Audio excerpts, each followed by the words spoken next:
Hormatilah yang lebih tua, tuntunlah yang lebih muda.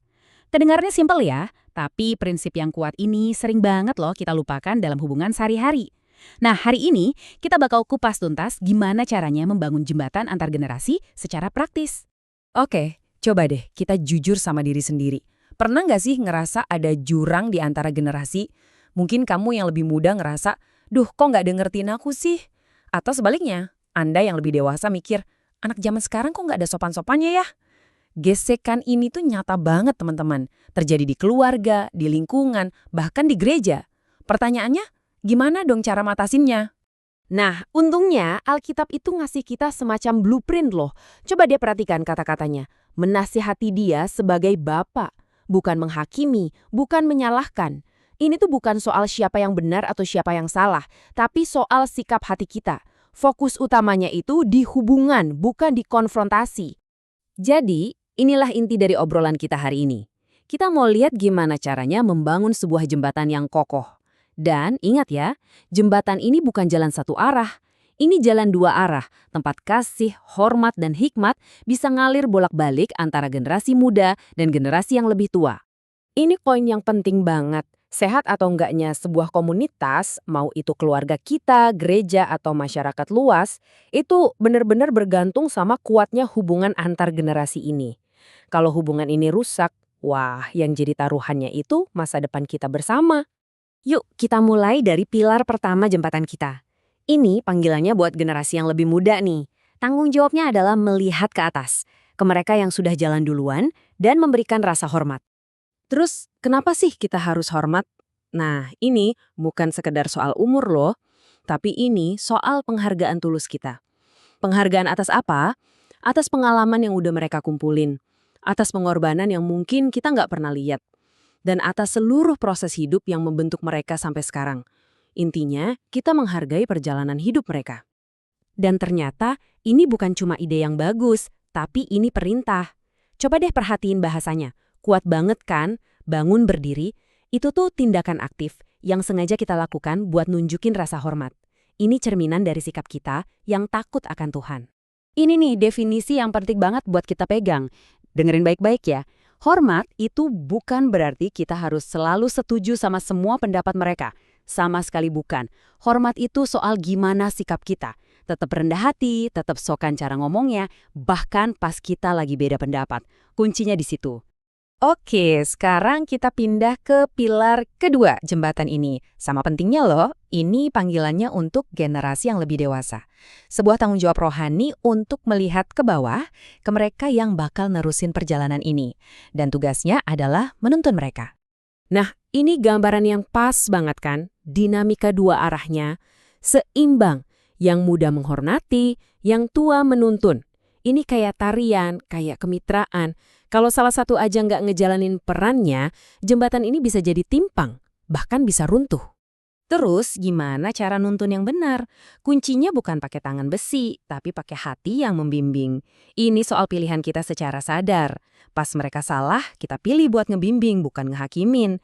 Pas mereka punya ide baru yang kedengerannya aneh, kita pilih buat nanya dan nguatin, bukan langsung remehin. Dan yang paling penting, jadi teladan. Karena anak muda itu nggak butuh lebih banyak aturan, mereka butuh kompas hidup yang bisa mereka lihat dan ikutin. Amsal juga ngingetin kita soal bimbingan yang proaktif. Kata didiklah, itu kan kata kerja aktif ya. Artinya, kita nggak bisa pasif aja terus berharap mereka nemuin jalannya sendiri. Nggak bisa gitu. Kita dipanggil buat secara aktif nunjukin jalan yang benar. Nah, terus apa yang terjadi kalau dua pilar ini, hormat ke atas dan tuntunan ke bawah, berdiri kokoh? Wah, hasilnya luar biasa. Kita bakal lihat hikmat itu ngalir bebas melintasi zaman. Ini dia buahnya teman-teman. Kalau jembatannya kuat, hikmat dan pengalaman dari generasi tua itu nggak hilang gitu aja. Tapi itu semua mengalir ke yang muda. Iman juga diwariskan secara alami, bukan karena dipaksa. Hasil akhirnya, komunitas kita, gereja kita, bisa bertumbuh dengan sangat-sangat sehat. Ini visi besarnya. Bayangin, sebuah rantai iman yang gak putus-putus. Setiap generasi nyeritain kebesaran Tuhan ke generasi berikutnya. Jadi, komunitas kita ini bukan cuma milik satu generasi aja, tapi jadi rumah bersama buat semua umur. Dan di rumah itu, setiap orang punya peran yang penting banget. Dan ternyata prinsip ini tuh universal loh. Dalam budaya Tionghoa misalnya, ada pepatah yang indah banget. Zun Lao Ayu. Artinya simpel tapi dalam. Hormatilah yang tua, kasihi yang muda. Wah, ini ringkasan yang sempurna banget buat hidup yang harmonis. Ada lagi nih pepatah yang puitis banget. Generasi sebelum kita itu udah nanam pohon dengan kerja keras dan pengorbanan mereka. Sekarang giliran kita yang menikmati teduhnya. Ini ngajarin kita buat bersyukur, sekaligus ngingetin kita punya tanggung jawab buat nanam pohon lagi buat generasi setelah kita. Dan yang terakhir, gambaran hikmat sebagai kompas. Kalau yang tua mau nunjukin jalan, yang muda nggak akan tersesat dalam kebingungan. Ini panggilan yang jelas banget buat yang lebih tua. Jadilah penunjuk arah yang bijaksana. Tentu saja kalau kita ngomongin teladan yang paling utama dalam segala hal, ya termasuk soal hubungan antar generasi ini, jawabannya adalah Kristus sendiri. Dia nunjukin ke kita gimana cara menjalani hubungan ini dengan sempurna.